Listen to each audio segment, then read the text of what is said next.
All right, so in this example, I'm going to show to you that e to the I pi is equal to -1. So let me write that up. E to the I pi is equal to -1. And I'm going to do it using Maclaurin series expansions for 3 functions. So let me put those up as well. E to the x is equal to 1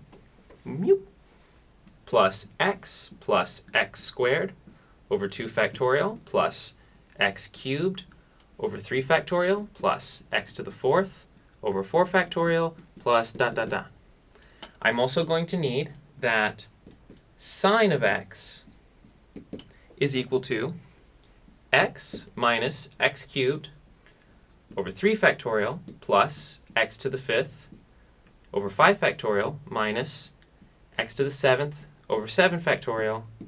And finally, I'm going to need that cosine of x is equal to 1 minus x squared 2 factorial plus x to the 4th over 4 factorial minus x to the 6th over 6 factorial plus ... Okay, cool. Let me also write up the summation notation for each of these guys. So for e, we've got n goes from 0 to infinity of x to the n over n factorial. Nice and simple for e. Now for sine, I'm going to have the sum as n goes from 0 to infinity of, and let me be careful here, -1 to the n, x to the 2n plus 1 over 2n plus 1 factorial. And finally for cosine, we're going to have the sum as n goes from 0 to infinity of -1 to the n, x to the 2n over 2n factorial. Okay, now we can get started. So to show to you that e to the I pi comes out to be -1, what I'm going to do is I'm going to take my e to the x expression right here, the sum as n goes from 0 to infinity of x to the n over n factorial, and I'm going to substitute in ix instead of just x. So I'm going to do e to the ix. I'm going to plug that in over here. So this is going to be the sum as n goes from 0 to infinity of ix to the n over n factorial, which, remember your exponent rules, I could split this up. And I could say I to the n, x to the n, n factorial. Now remember, I is the imaginary number.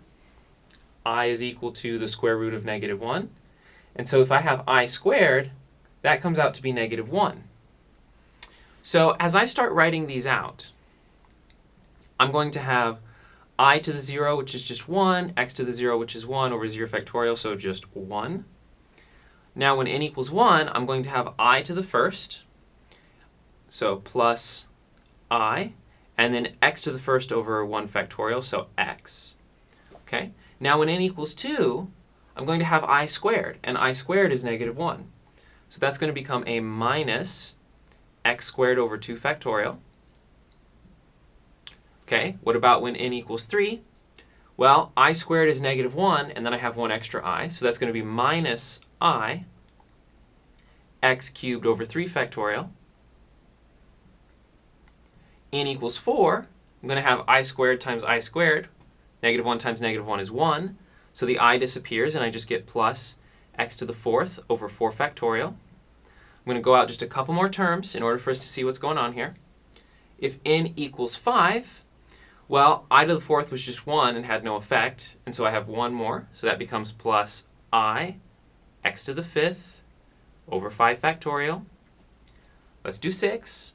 So I get 1 more I in addition to that, so I times I is -1, minus x to the 6th over 6 factorial. I believe we can pause there, so now I can show you what's going on here.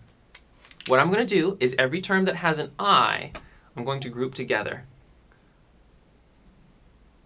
And I'm going to put all the terms that don't have an I in front.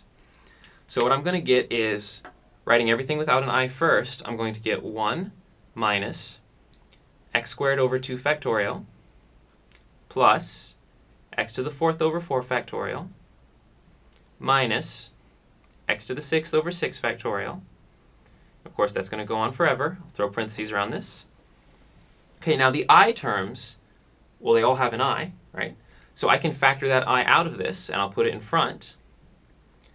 I'm going to have x minus x cubed over 3 factorial plus x to the 5th over 5 factorial, dot, dot, dot, keep going. And now let's look at these here. 1 minus x squared over 2 factorial plus x to the 4th over 4 factorial minus x to the 6th over 6 factorial, da, da, da, da. That looks familiar. That right there is the infinite series expansion for cosine. Okay, what about I over here? I've got x minus x cubed over 3 factorial plus x to the 5th over 5 factorial.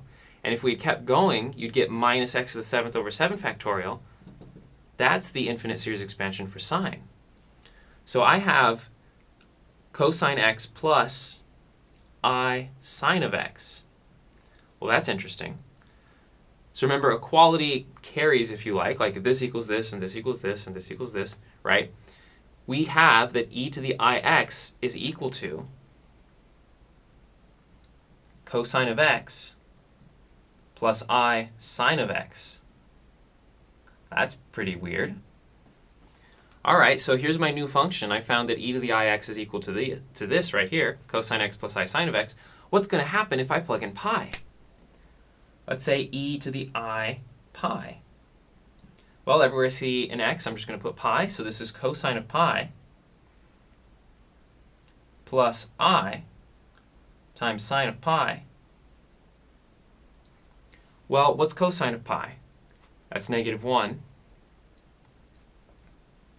And what's sine of pi? Well, that's 0. So I times 0 is just 0.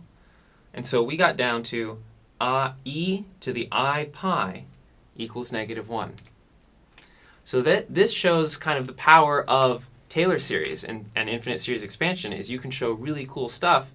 And it's not all that difficult, right? All I did was write down these 3 things, plug in an ix, and then just regroup some terms. And we got that if I take a transcendental number, like a non-rational number, e, I raise it to an imaginary number times another irrational number, I just get -1. So I think that's pretty cool. So that was showing you that that is indeed true, and that's a way to show it using power series expansions.